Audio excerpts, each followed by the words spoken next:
ఈ రోజు జరిగింది ఒక ఎగ్జాంపుల్ మాత్రమే. ఈ రోజు జరిగింది అన్నదానికి విజయవాడలో న్యాయవాది అనుగీత ఆమె సరిహద్దులో వేరే వాళ్ళు వచ్చి అప్పటికప్పుడే ఆక్యుపై చేసుకోవడం, ఆమె లాయర్ పైగా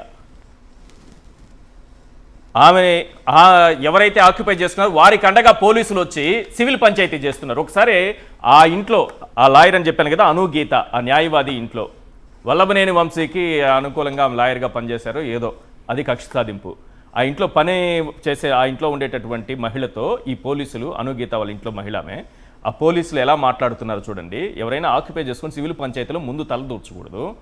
అతను ఆక్యుపై చేశాడు, అతని తరపున వచ్చినటువంటి పోలీసులు ఏ రకంగా ఆ మహిళని ఏం మాట్లాడుతున్నారో ఒకసారి వినండి, ఆ వాయిస్ వినండి.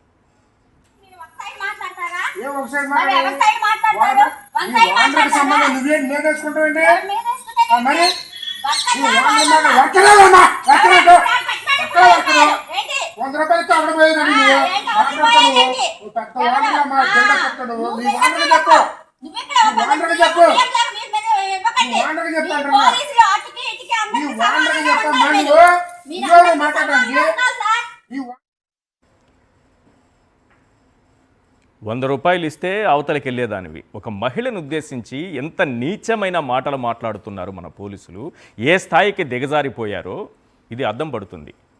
ఒక మహిళ హోంమంత్రిగా ఉన్నటువంటి ఈ రాష్ట్రంలో మహిళలకు దక్కుతున్నటువంటి గౌరవం ఇది. రైట్, మహిళల భద్రత కూడా ఎలా ఉందో మాట్లాడదాం. పుణ్యశీల గారు, పోలీసు వ్యవస్థ ప్రతిష్ట ఎందుకు ఇంతలా దిగజారింది? మహిళలు, చిన్నారులకు అసలు రక్షణ ఉందా ఈ రాష్ట్రంలో? ముందుగా నమస్తే సార్, ప్యానెల్ సభ్యులకి అలాగే సాక్షి వ్యూవర్స్కి కూడా నా నమస్కారం. ఈరోజు ఇచ్చినటువంటి ర్యాంక్స్ని బట్టి అసలు ఆంధ్ర రాష్ట్రంలో పోలీసు వారి తరపున అసలు ఆంధ్ర రాష్ట్ర ప్రజలకి భద్రత ఉందా అని మనం చెప్పక్కర్లేదు సార్, ఇచ్చినటువంటి నివేదికలు ఈరోజు చెప్తా ఉన్నాయి. ఈ రోజున పోలీసు వారు నిజంగా చాలా అవమానకరంగా ఫీల్ అవ్వాల్సినటువంటి టైం ఇది.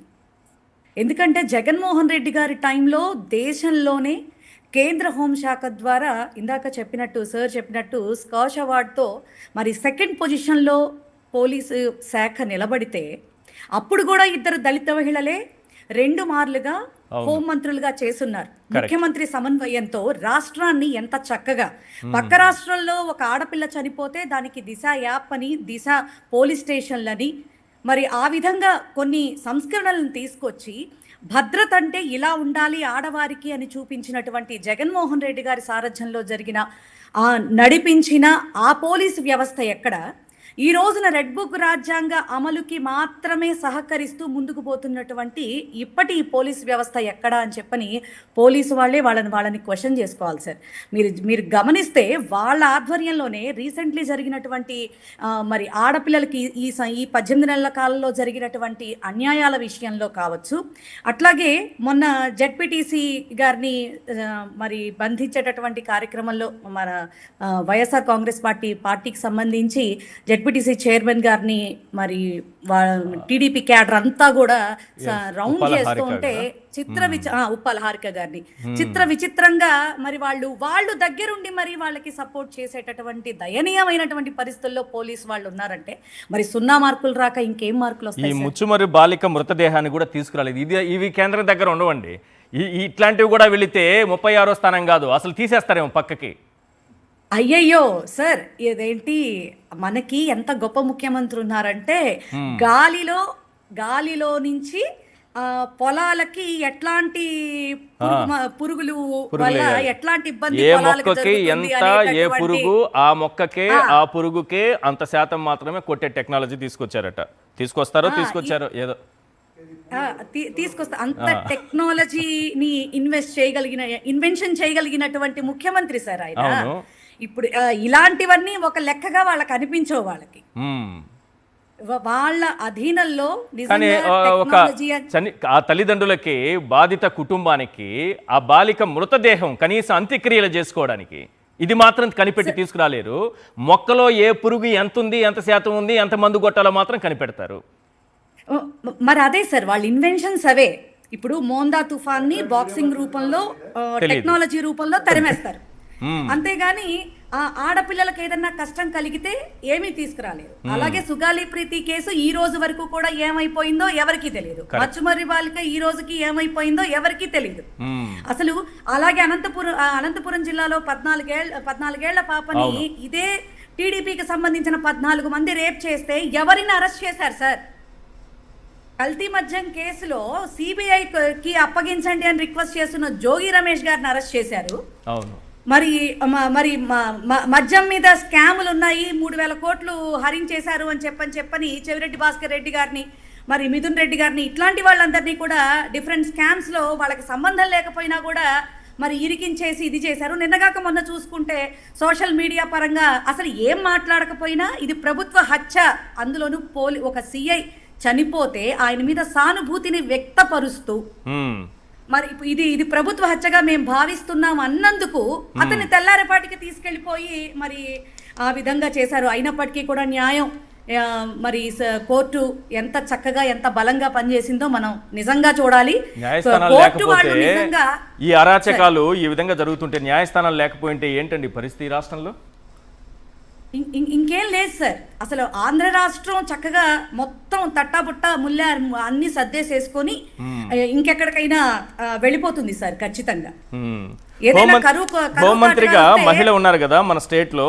హోం మంత్రి అంటే జగన్మోహన్ రెడ్డి గారి హోంలో వాళ్ళ మహిళల్ని, తల్లిని, జగన్మోహన్ రెడ్డి గారిని ఆయన తిట్టడము, దూషించడము, వాడు వీడని మాట్లాడడము, ఇదేనా హోమ్ మినిస్టర్ బాధ్యత? ఇంకేమైనా బాధ్యతలు ఉంటాయి హోమ్ మినిస్టర్కి?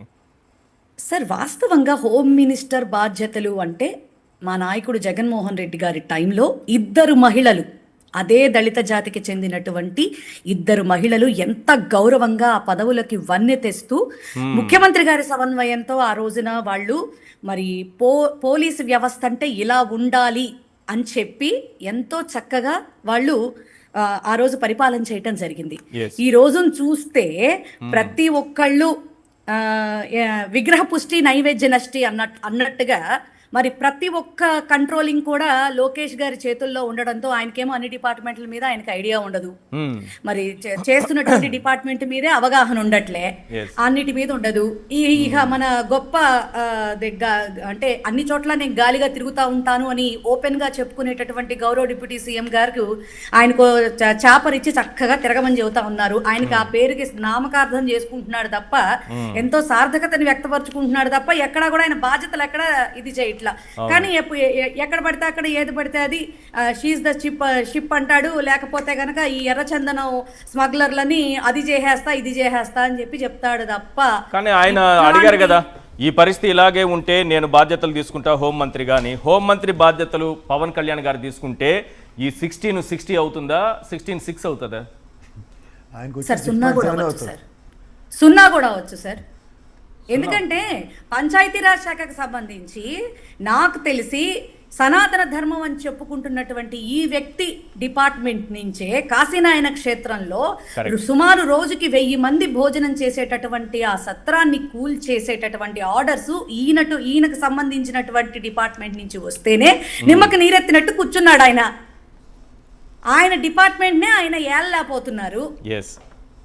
ఇక ఈ హోమ్ డిపార్ట్మెంట్ తీసుకుని వాస్తవానికి ఆయన ఏదో పాపం గ్రేట్గా ఒక లేడీని పట్టుకుని తక్కువ చేసి మాట్లాడడానికి ఉపయోగించినటువంటి ఒక వర్డ్గా ఉందే తప్ప వాస్తవాలు ఎట్లా ఉన్నా కానీ ఆయనకి అదేంటి కనీసం ఆవిడ వచ్చి ఏదన్నా ఎప్పుడన్నా 100లో 1% అన్నా ఎప్పుడన్నా వచ్చి ఒక మాట చెప్పడానికన్నా ఆవిడ రోడ్డు మీదకి వస్తోంది గౌరవంగా. కానీ ఈయన అది కూడా చేయదు. ఓకే. అసలు ఇంకొక విషయం కూడా ఏంటంటే సార్, మరి ఆ టైంలో చేసినటువంటి 2 హోమ్ మినిస్టర్స్ కూడా ఏదైనా ఒక సబ్జెక్ట్ వస్తే దానికి సంబంధించి బాధితుల దగ్గరికి వెళ్ళడం కానీ వాళ్ళ కేసులు తీసుకోవటం కానీ సార్, ప్లస్ ఉమెన్ కమిషన్ సైతం కూడా ఎంతో బాధ్యతగా పనిచేసింది సార్. ఈరోజు where is women commission sir?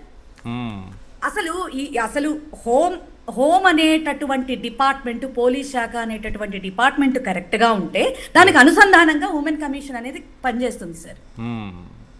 ఇంకోటి కూడా ఉంటుంది సార్, ఎస్సీ కమిషన్ అని. అసలు ఈ కమిషన్స్ అన్ని ఏమైపోయినాయి?